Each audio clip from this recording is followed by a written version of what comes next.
Bom, para você que está nos acompanhando, a gente vai conversar agora com o professor Vasco Ariston de Azevedo. Ele é professor do Departamento de Ciências Biológicas da Universidade Federal de Minas Gerais e também membro da Academia Brasileira de Ciência. Não é isso mesmo, professor? Boa noite para o senhor.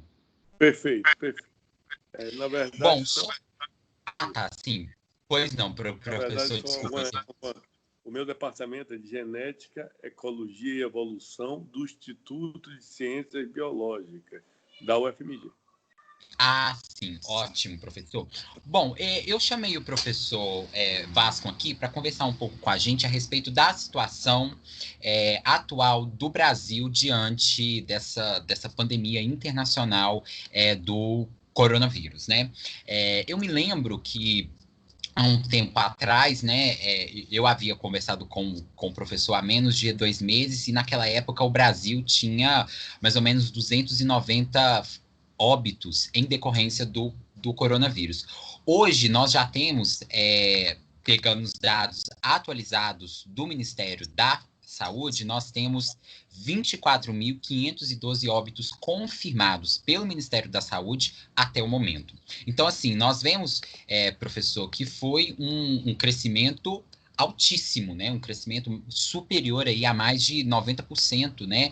Desde de 2 meses para cá. Professor, a primeira coisa que eu te pergunto, então, diante disso, até o momento, só para que fique claro às pessoas, existe algum tratamento a essa doença, alguma vacina, e as universidades, os centros de pesquisas brasileiros já estão conseguindo identificar alguma possível vacina para essa doença, professor? Olha, o grupo, em relação à vacina, tem o grupo do professor Ricardo Gazinelli, aqui da UFMG, com a Fiocruz também, e com o grupo em São Paulo, ganharam 8 milhões, e estão com uma ideia, com o Calil também, uma ideia muito avançada e sendo trabalhada. Agora, uma vacina, em geral, precisa de 5 a 10 anos para chegar no mercado. Então, a toque de caixa, como todos estão falando, 1 ano e meio, 1 ano, é muito difícil, porque tem que avaliar a segurança, avaliar se realmente ela gera proteção contra o vírus e tudo. Então, é muito pouco tempo. E eu acho que essa vacina, ela não chega para essa epidemia agora, para essa pandemia, tá? Porque você, depois que você desenvolve, você tem que ir para uma fase chamada produção. Então, a gente precisaria produzir, por exemplo, 80% dos brasileiros, seriam 176 milhões de doses que a gente teria que ter. Imagine, só no Brasil. Os Estados Unidos são 300 milhões de pessoas, a Índia 1 bilhão e 200. Então, fica complicado você desenvolver para a gente ter um efeito barreira, né, um efeito que o pessoal chama um efeito de grupo, no caso de ser de humano, um efeito rebanho. A vacina é melhor instrumento, mas precisa vacinar 70%, 80% para que a população esteja protegida do vírus. O vírus fica chamado efeito barreira, efeito rebanho, efeito grupo, entendeu? Para parar isso. Mas então eu não acho. O pessoal está correndo, pulando etapas, que por um lado é urgente, nós entendemos, por causa da hidroxicloroquina. O pessoal fez trabalhos, por exemplo, no caso em Manaus, foi feito com doses que acabaram matando pacientes, e nós não temos certeza do uso dela pelos trabalhos científicos que estão sendo feitos. Uhum. Só para contextualizar, professor, o professor está mencionando aqui para a gente a respeito da hidroxicloroquina e da cloroquina, que são remédios que, nesse momento, o Brasil vem aí estudando, né, professor, e inclusive já até permitiu, né, professor, o uso dele por parte dos infectados. A respeito disso, professor, o senhor tem alguma opinião? Eu tenho uma opinião pessoal. Se vocês me permitirem, eu posso dar. Não Ah, é? claro. Então, Com todo prazer, professor. tá. Então, eu vou falar a verdade uma coisa. Eu me pergunto, assim, um medicamento que está há décadas no mercado, ele é usado para pacientes que têm doenças autoimunes, que são doenças que atacam sua própria célula, atacam o seu próprio organismo, são pessoas que são debilitadas também, na maioria dos doentes autoimunes, e tomam hidroxicloroquina e cloroquina. Na Amazônia, eles tomam igual a água contra a malária.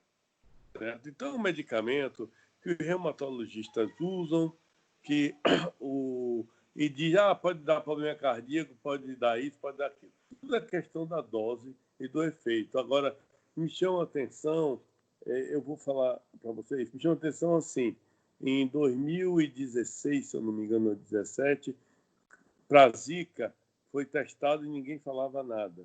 Então, eu acho que politizou esta porque foi o Trump que apresentou e o presidente Bolsonaro. Então, com isso, esses dois presidentes que têm realmente uma grande aversão da esquerda e de partidos e também de uma parte da sociedade, levou a isso. Mas eu vejo grandes nomes, por exemplo, como o Davi Wip, tomar ele, como o Calil, lá de São Paulo, um dos maiores médicos mais conhecidos, só trata grandes nomes, tomou também. E tem o pessoal fazendo, então, a doutora Anísia, que é japonesa, que foi várias vezes conversar com o presidente, também. E um grupo de cientistas, 200 cientistas, que estão dizendo que funciona no começo da doença. Então, agora, o nosso ministro astronauta está testando também a ivermectina, então, para tomar entre o segundo e o sétimo dia. Eu não sou médico, eu sou geneticista, minha formação básica, eu sou clínico veterinário, eu tenho especialidade em clínica. Então, aí vem meu lado pessoal, tem uma doença, eu prefiro atacar no começo, trabalhar no começo. Porque se você chega depois quando começa a tempestade que o pessoal fala de citocina, do sistema imune, de inflamação, e você é entubado, você vai ter 50% de chance de sair. Então, eu vou te falar para você, tem um Remdesivir que me diminui de 14 dias para 11 dias de internação.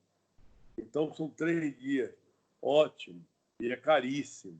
Então, eu sou a favor. Eu vou dizer assim, se perguntarem, Vasco, você tomaria hidroxicloroquina?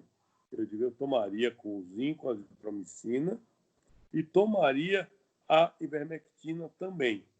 E toda a parte de corticoide, de anti-inflamatório, tudo para tentar barrar o avanço para eu chegar numa fase pior que atinja 25, 30, 40% do meu pulmão e eu não volte mais.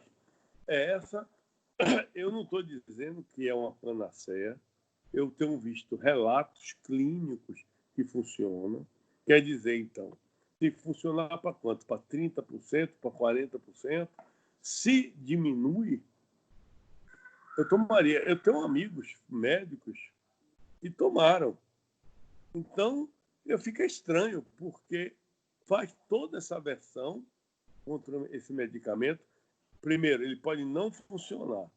Eu concordo posso até falar isso cientificamente, não funciona. Mas dizer que o medicamento causa arritmia, que causa isso, que causa aquilo, eu acho que é um medicamento que já vem sendo usado há muitos anos. Então, eu vou tomar. Eu tomaria. Eu acho que eu deveria. Eu tomaria. Como cientista, eu digo para você, olha, eu não acredito nessa coisa, está causando arritmia, isso, aquilo. Pode ser um mau uso, você está dado, os experimentos também não foram tão bem feitos, pelo que eu li. Então, eu acho assim, ele pode ser inócuo.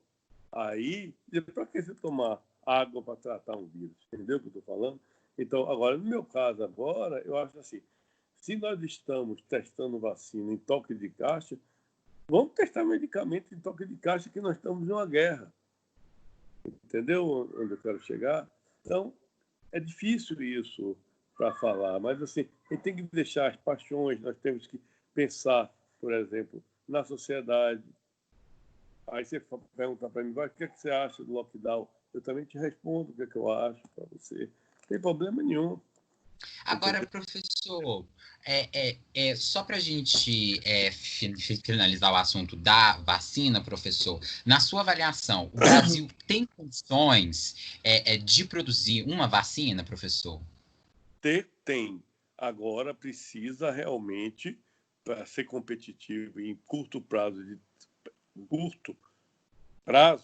dar condições para os cientistas fazerem isso, porque são grandes nomes, como o Ricardo Gazinelli, como eu falei para você.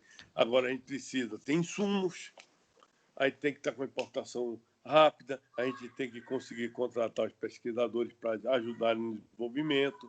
Parece que recebeu 8 milhões, mas 8 milhões é muito pouco, o que o Trump já gastou 400 milhões de dólares lá, já comprando, já adiantando, a Pfizer está aí e tudo. Nós não seremos os primeiros. A vantagem nossa como até o professor Ricardo Gazinelli falou, foi, olha, cada um vai resolver seu problema. Então, se eles desenvolverem a vacina antes da gente, quando eles resolverem o problema das doses necessárias para eles passarão para a gente. Então, acho que nós temos o dever moral de desenvolvermos uma vacina nossa. E nós temos gente competente para isso. Nós não Entendi. temos as mesmas condições de você lá nos Estados Unidos ou na Europa, você quer um reagente, você pede agora, de tarde está na sua sala. Aqui é 2 meses, 1 mês, entendeu? É isso que eu Tem falo, todo o processo. que a gente teria que fazer um processo para que a ciência ande mais rápido aqui. Mas que a gente tem boa, temos, sim. E reconhecido mundialmente. Professor, agora em relação à questão, né? O senhor aí como o professor da biologia, né, professor? Por que esse vírus, professor, ele tem uma propagação, professor, muito rápida? Qual que é ele tem uma característica própria que faz com que ele seja rápido em termos de transmissão, né? Por que ele é tão rápido assim, professor? Ele é rápido como a influenza é rápida também, entendeu? Ele é um vírus que passa pela aerosol, então o que acontece? Você falando aqui, você passa ele, não é como a ebola também, que você precisa de contato, que até é mais mortal do que o vírus. O ebola você consegue isolar uma região, uma coisa toda mais fácil do que o que é mais mortal, o ebola, do que este. Mas imagine, você está falando aqui, tem gotículas de ar por tudo, você tossiu, está na sua mão, passa. Então, como os vírus de gripe, é a mesma coisa, é altamente infeccioso, porque é oral, é por aqui, é uma gotícula, eu estou falando com você, está passando ele, entendeu? E Entendi. aí, Então, a ele tem propagação. uma virulência alta, quer dizer, ele é capaz de matar também assim alto. Tem uma questão da população, por exemplo, os cálculos que estão falando é assim, por exemplo, para você dar eu vou dar alguns números para você entender, tá? Nós temos 220 milhões de habitantes no Brasil. 80% dá 176 milhões, certo? Teoricamente, esses 176 milhões são o que não vão ter a doença. 20% é que terão a doença, que dão 44 milhões. 7% que está morrendo aí agora seria uma morte de 308 mil pessoas no Brasil. Isso é um cálculo grosseiro, tá? Sem entender. Mas quando vão comparar depois que a epidemia cai, como na França, etc., e outros países, você, quando faz o cálculo aí agora, em relação com a população, pode estar entre 0,3% e 0,7%. 0,7% daria, certo? 30.800, certo? Se 308 mil, 30.800 a morte, tá? Então, o que acontece? Se nós formos para chegar a 125 mil, como está sendo falado aí, tá? O que vai acontecer? Então, o Brasil está prestes a se tornar o primeiro do mundo em mortes. Gente, não é verdade isso, porque os Estados Unidos morreu 100 mil, nós estamos ainda com 23, 24 mil.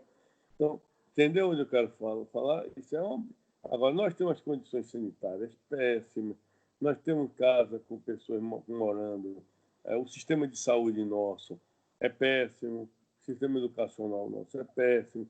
Então, tudo isso juntando, o impacto aqui pode ser muito maior. Agora, eu não estou entendendo como a Índia, que também tem as mesmas condições nossas, ou pior, ainda está melhor do que a gente. Professor, exatamente isso que eu iria perguntar para o senhor, né? Professor, o que faz com que esses países que sejam maiores, que têm uma população maior e cujas cidades até muitas vezes não têm uma estrutura muito boa, mas como, por exemplo, a Índia e a China, mas eles estão conseguindo reduzir a propagação por lá. Há uma explicação, professor? Ou Olha, hipóteses para isso? estou dizendo que realmente estão fazendo um lockdown melhor do que o nosso aqui. Mas eu vou falar para você, realmente, eu não sei. Isso que estou me impressionando, porque, por exemplo, pode ter uma relação genética também, populacional, entendeu? Nós estamos meio assim, porque tem pessoas que estão na classe de risco alta, 90 anos e não morre, e tem o outro que está na classe de risco menor e morre com 40 anos, entendeu? Porque está matando aqui no Brasil de 40 a 59 e também mais na frente, de 60 em diante. Mas, então, nós achamos que tem alguma coisa também genética que nós não sabemos explicar, tá? Isso realmente, eu vou falar para vocês, eu tenho que ser sincero, eu e um amigo meu lá, de professor Alexandre, lá de Ouro Preto, nós estamos discutindo isso, impressionado com esse negócio da Índia ainda, e seguindo ela, entendeu? Porque na Índia não está essa explosão que teria que ter acontecido. Agora, Na China, professor. dizem que fizeram lockdown, que cercaram Wuhan inteira mesmo e pararam ali. Tá? Sim, Fizeram a exatamente. barreira e pararam. A Índia, que teve muita gente viajando, isso e aquilo, porque começou mais tarde do que o Brasil e de outros, nós não sabemos. Professor, agora, falando ainda de locais cuja propagação ainda não está igual está, por exemplo, na Europa, nos Estados Unidos e mesmo até aqui no Brasil. É o caso, por exemplo, professor, de países africanos, né, professor? A gente observa nesses países uma incidência muito baixa, né? E são países que nós sabemos que têm uma estrutura muito mais precária do que, por exemplo, a nossa em termos sanitários, e também não existe um sistema de saúde único como o nosso. É possível explicar isso, professor? A única explicação que eu vi outro dia foi dizendo que eles já passaram por tanta epidemia que eles estão mais preparados do que a gente e fizeram o dever de casa logo. Foi o que eu vi falando sobre isso, tá? Porque realmente eu não entendo. Até o clima é muito parecido da África com o Sim. Brasil. Certo? Eu achava muito achismos nossos caiu por terra. Por exemplo, como a gripezinha que a gente achava, muita gente falou em outros países também. Então, tanto é que não foi só nós que não estávamos preparados, não. A Itália não acreditou, a Itália teve o epicentro da Europa, porque, na verdade, em Milão, tem as grandes marcas foram vendidas para chineses. Então, uma grande parte, tem 200 mil chineses naquela região. Então, foi entrada por aí, pela Itália. Então, passou para a França, passou para a Espanha. A Inglaterra também acabou aumentando em relação aos outros países, e ainda hoje é o que tem mais casos na Europa agora, mas estão controlando, entendeu? Mas eles têm uma população mais educada. Por exemplo, eu sou da Bahia, né? Assim, nasci na Bahia.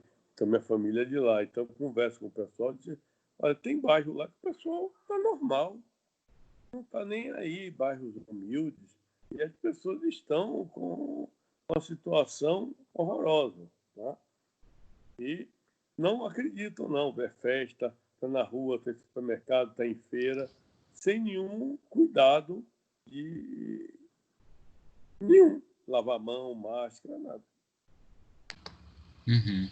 Agora, professor, o senhor mencionou aí, né, que existe aí explicações, por exemplo, lá na África, de que a incidência lá é baixa em virtude de um histórico de doenças que eles já tiveram e que Foi o que eu o ouvi. povo estaria... Eu estou impressionado com a Índia e a África, tá? Em relação a isso, que eu esperava que está aí. Eu achava que no Brasil também, pelo clima tropical e pelo momento que a gente estava, não chegaríamos a esse desastre que está aí. Então, onde a gente está agora, nesse tipo de morte, hoje, pela Organização Mundial de Saúde, foi 807 pessoas que morreram, entendeu? Difere um pouco dos números da OMS com os números da Covid no Brasil, que sai, em geral, às 8h45 todo dia, tá? Uhum. Na página do Ministério da Saúde, Covid e Ministério da Saúde. Professor, mas a princípio, o senhor acredita nessa hipótese a respeito dos africanos? Eu acredito assim, entendeu? E também eu acho que as condições climáticas, tem muita coisa, assim, por exemplo, nós temos concentração populacional, cidades, clima, genética, é o que a gente vê, uma visão global do problema, entendeu? Que a gente tinha que ver. Então, eu acho assim, a população mais nova, por causa da, da mortalidade lá é mais baixa, é mais alta, as pessoas morrem mais cedo do que aqui na Europa, por exemplo, entendeu? Então, tem várias coisas que podem estar se somando a isso, entendeu? Para Uhum. ter isso também, e essa capacidade. Eu acho que realmente a gente tem que ver o problema como um todo, né? Professor, agora em relação às medidas de isolamento social, ao chamado lockdown, né, que é a paralisação completa das atividades, só para dar aqui um contexto para a gente, né, hoje saiu uma pesquisa do Datafolha, que é um instituto, né, de pesquisa, para quem não sabe, de todas as pessoas ouvidas, né, essa pesquisa é uma amostra de todo o país, né? Sim. E essa pesquisa, ela concluiu hoje, professor, ela concluiu, e o resultado foi divulgado hoje, que 60% dos brasileiros aposta no isolamento social como uma medida eficaz para o combate, ou seja, a maior parte da população brasileira é favorável ao isolamento social, 60% aqui, de acordo com o Datafolha. É realmente, professor, de fato, neste momento, a melhor medida que nós temos à disposição para diminuir a propagação? Sim, sim. É a melhor maneira que tem. Aí, por todo, é um consenso mundial, etc. Agora, o grande problema que eu fico preocupado como, assim, uma pessoa que eu sou, como eu disse, eu sou médico veterinário, e a medicina veterinária é uma medicina muito econômica. Então é uma visão diferente da medicina humana, porque a gente, por exemplo, se a gente só trata o animal, no caso não de pet, mas o animal de rebanho, por exemplo, se passar o custo dele, se for R$ 1.000 dele, o valor dele, se for 1.200, a gente não vai tratar, porque não compensa, tá? Agora o que eu queria deixar claro, assim, eu falo isso, é perigoso, mas eu quero alertar que nós estamos entre a cruz e a espada, certo? Porque o problema vai aumentar doenças como sarampo e outras, porque ninguém está levando para vacinar. Muitas pessoas vão morrer de infarto dentro de casa, porque estão com medo de ir nas clínicas. Isso, a classe que tem dinheiro ainda, estou falando. Mas vai morrer muita gente de fome, porque a economia destruída, muita gente ataca o governo atual.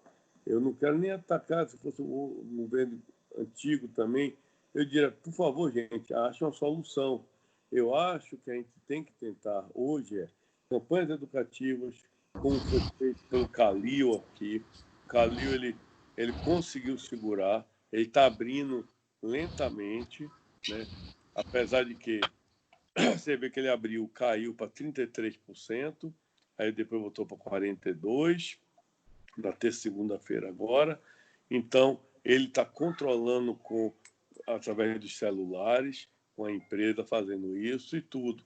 Então, é isso que nós temos que ver, por exemplo. Eu acho que teve grandes erros no Brasil.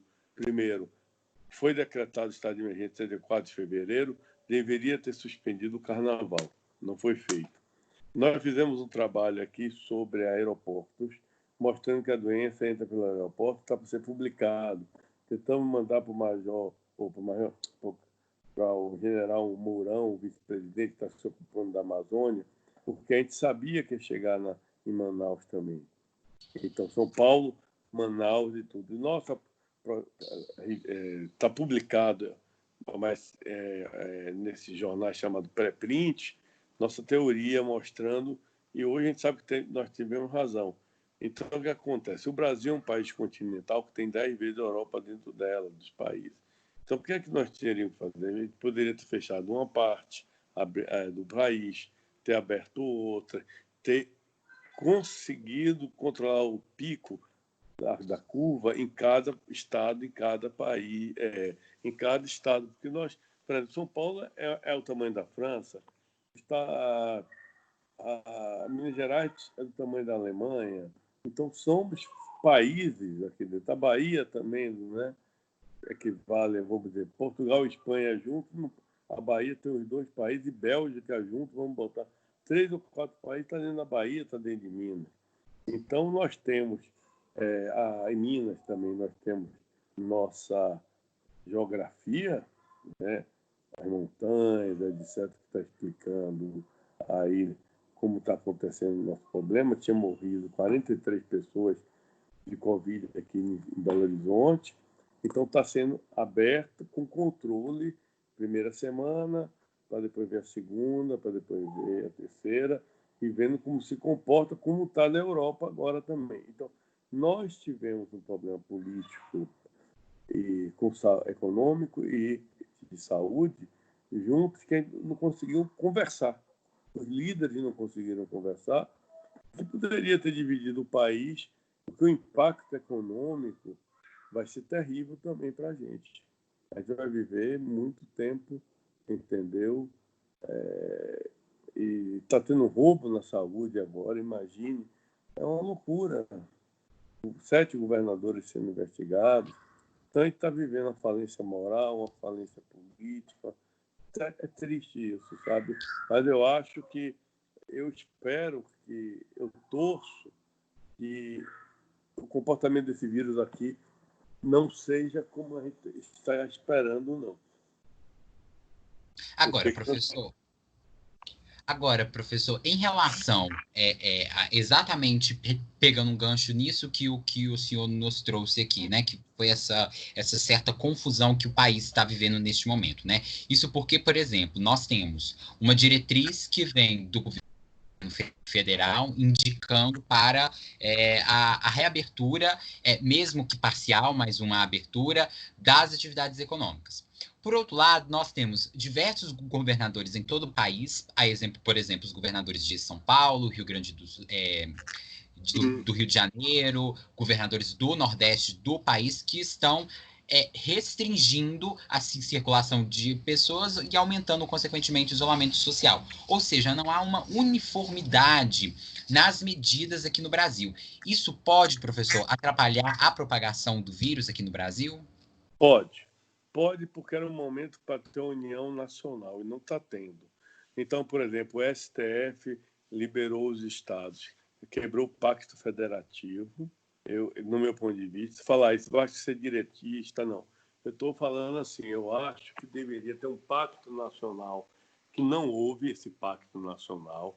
Deveríamos ter um controle, assim, uma ação coordenada dos governos estaduais com o federal. Então, o que aconteceu por questões políticas e também o presidente hoje ele vai só ser humano, vai mandar dinheiro, os 60 bilhões, sem poder falar nada que está. Uhum, entendi. A minha esposa e 6 amigas, já demos 500 cestas básicas, mas isso não é suficiente, porque as famílias estão sem renda, está quebrando. Então, o que acontece? Como é que nós poderíamos ter feito isso? Um país continental, vamos dizer, gente, vamos fazer barreira nas estradas, vamos abrir o Rio Grande do Sul, que não está tendo, baixíssimo, e vamos deixar produzindo aqui. Aí vamos chegar em São Paulo, vamos concentrar todos os nossos esforços em São Paulo e Manaus para fechar as coisas. Então, é uma questão coordenada, entendeu? Nós temos, os ministros foram excepcionais, o Mandetta foi excelente, o Taixe também, agora o próprio ministro, agora também que é militar, o pessoal quer destruir os militares, e isso não pode, entendeu? Porque é a mesma coisa, fica ainda com ranço da ditadura militar, do ranço da ditadura militar, entendeu? E isso eu acho que acabou. A gente tem que respeitar eles, que são altamente técnicos e são de carreiras que fazem, tem todo grau, eles entram para o concurso público para ser coronel, passa por tanto, até coronel, eles têm uma como é que chama? Um treinamento muito científico e tudo. Então, eu acho que realmente nós estamos ainda, assim, eu brinco com o problema da ditadura militar que teve, tem gente que não vai chamar de ditadura, mas é ditadura, teve a ditadura, teve os erros, certo? Mas teve anistia, a gente tem que, esse é o meu ponto de vista também, tá filosófico, não teve anistia ampla, geral e restrita, vamos esquecer o passado, vamos trabalhar para o futuro e dizer, olha, tanto é que eles aceitaram uma presidente, né, que foi considerada terrorista, mas que na época o outro lado não vê ela como terrorista, vê ela como uma guerrilheira, uma que lutava contra a ditadura. Então são dois lados da moeda que devem ser respeitados e a gente esquecer esse passado e dizer, olha, o militar tem valor, o jornalismo, sério como você está fazendo aqui, tem valor. Eu acho que o jornalista não pode ser agredido, como está acontecendo, e também um jornalismo de opinião, tá? Por exemplo, como eu falei aqui, eu tenho o maior cuidado para falar com você aqui, assim, quando é a minha opinião, eu falo. Posso estar totalmente errado. Mas se me perguntar uma coisa científica que eu possa dizer, não, esses trabalhos científicos são assim. Aí é uma coisa que eu vou embasado cientificamente. Agora, logicamente, eu posso estar completamente errado em algumas opiniões que eu esteja emitindo aqui para vocês. Então, é isso que a gente tem que ter esse cuidado. É triste o momento que a gente vive, porque é polarizado demais e que não era para ser agora. Olha, vamos derrubar o presidente depois da pandemia. Agora, o que está acontecendo? Não teve isso. Teve, por exemplo, o governador negociando com a China ventiladores sem passar pelo governo federal e com o dinheiro do governo federal. Então, passou pela África, escondido e botou lá. Isso é um absurdo. Eu acho que tinha que ter uma ação coordenada que dissesse, olha, gente, vamos pegar os estados, vamos passar. São Paulo não está precisando mais agora, manda para um outro estado que está precisando, porque essa pandemia vai vai indo pelos estados, pelas cidades, etc. Entendeu? É isso aí que eu falo, sabe? Agora, professor, e o senhor, e mesmo, e suponhamos, vamos trabalhar aqui com dois casos. Suponhamos que o Brasil ele entre num regime de lockdown, o país em todo, de norte a sul, entre no regime de lockdown. O senhor prevê, acredita que em quanto tempo seria suficiente para que nós superássemos essa crise sanitária? Olha, pelo que está acontecendo nos países que fizeram isso, 2 meses mais. Seria um lockdown de 2 meses, realmente a 70%, a 75%, 70%. 2 meses poderia conseguir parar isso aí, porque aí estaríamos saindo do inverno, né? Esse Estaria 70% é o 70% a taxa de isolamento social. Isso. Ah, tá. Sim, entendi. Nós estamos com a média de 50%, 52%, né? O pessoal, entendeu? Nesse feriadão de São Paulo, chegou a 55% só. Uhum.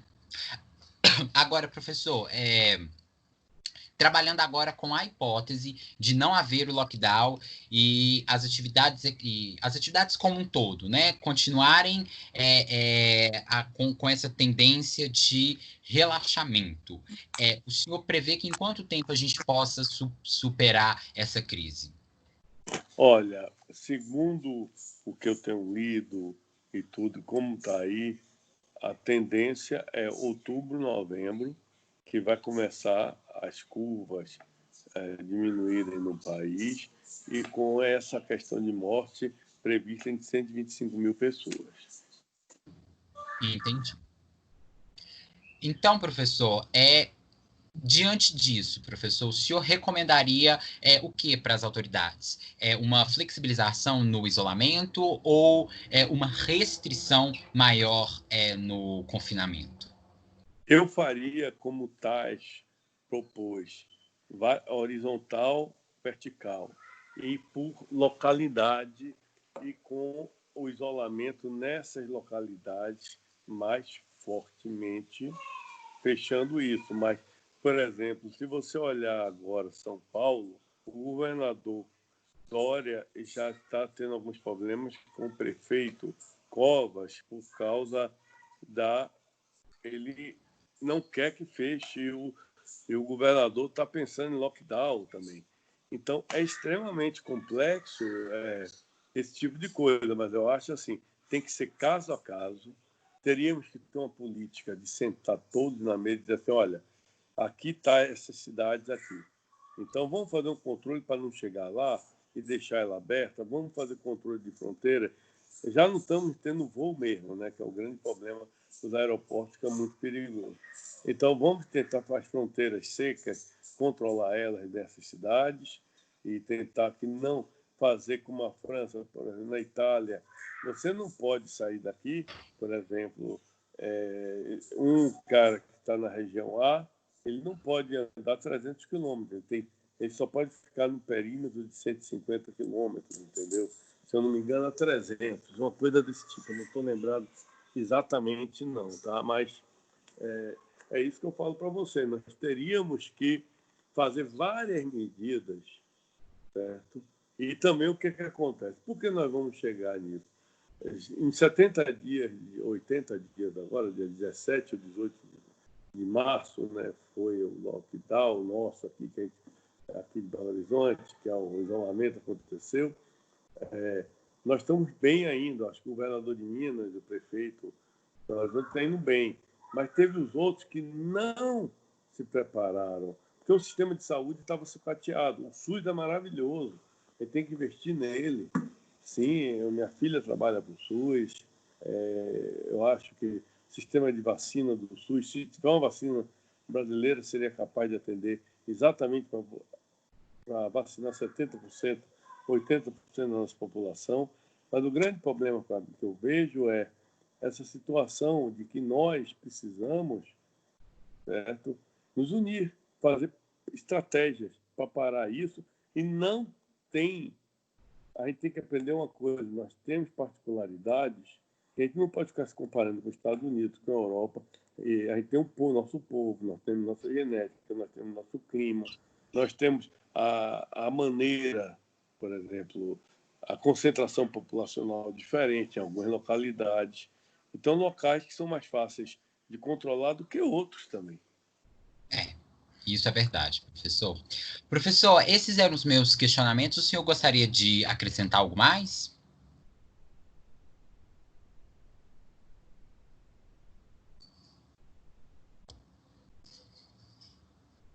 Professor, o senhor me ouve? Estou te ouvindo, está me ouvindo? Ah, sim. Esses eram os meus questionamentos, professor. O senhor gostaria de acrescentar algo mais? Eu só queria pedir união. Eu queria pedir união e não deturpar as coisas, por exemplo. Eu tive que sair do Facebook porque fui atacado, porque eu dei uma opinião divergente do que a gente está acreditando, geral. Então, a ciência também tem que ter cuidado. A ciência ela pode chegar hoje, por exemplo, a hidroxicloroquina não presta. Como um antibiótico para tratar eliminar a gastrite causada pela Helicobacter pylori, o cientista foi atacado. Então, a gente tem que ter muito cuidado porque com as verdades absolutas, mesmo na ciência. Então, vamos ter calma, vamos respeitar os pontos de vista, vamos respeitar a ciência, e sabendo que a ciência teve teorias que eram consideradas teorias e depois caíram, e vamos agir com calma, com respeito, com ciência, usando a epidemiologia correta, as coisas corretas, e ter tolerância e respeitar os profissionais. O absurdo, até falando, voltando, como é que um jornalista pode ser atacado, né? Ele está ali fazendo o trabalho dele, está levando a população informação. Então, temos que nos tratar com educação, que está faltando, tanto dos dois lados, a direita, a esquerda. Tem jornalista que, quando vai entrevistar, ataca em vez de perguntar, já são perguntas ofensivas. Eu estou vendo os dois lados da moeda. Então, nós precisamos agora, vai ser um momento triste para o país, porque vai morrer primo, vai morrer irmão, vai morrer gente da família, e como está a situação, como está a projeção no momento da doença. Então, um momento de união, um momento que o país precisa parar com isso, né? É isso que eu queria pedir. Okay. Tá certo, professor Ariston Vaz Azevedo, professor da UFMG e membro da Academia Brasileira de Ciência, conversou um pouco aqui conosco a respeito da situação no Brasil nessa pandemia internacional. Professor, eu te agradeço imensamente por ter disponibilizado um pouco aqui do seu tempo para conversar aqui com os nossos espectadores. Muitíssimo obrigado mais uma vez, professor. Obrigado a você e conte sempre comigo. Eu acho que o nosso papel de professor pesquisador e da UFMG é tentar esclarecer ao público. Teve opiniões pessoais minhas aqui, então eu queria separar do professor pesquisador, mas não dá. Então, muita coisa eu falei em meu nome, não da UFMG, tá? Não, tudo bem, professor. Tá certo. Mais uma vez, muito obrigado, então, professor. Até a próxima.